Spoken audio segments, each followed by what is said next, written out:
Hi, it's Hannah from Sheet Leveler.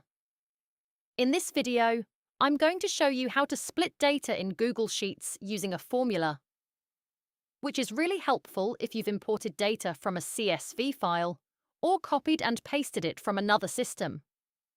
Let's say we have some data in one column where the month and sales numbers are combined in a single cell, separated by a comma.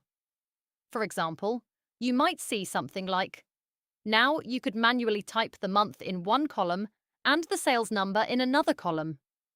You could even create a drop-down list to make that process a bit faster.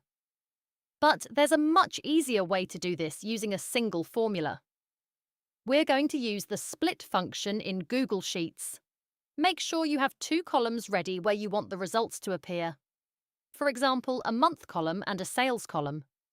Then click in the first results cell and type. Use this formula.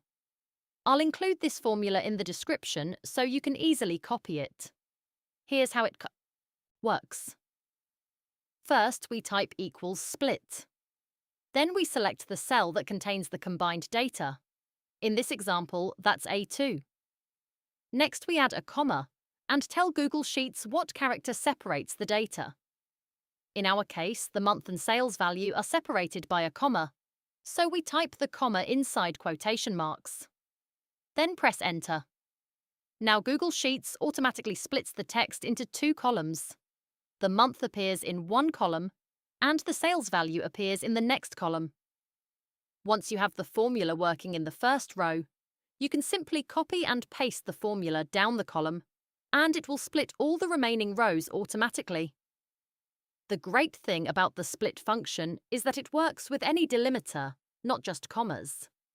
For example, your data might be separated by a semicolon, a hyphen, a pipe symbol, or another character.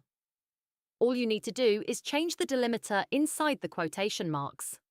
And that's it.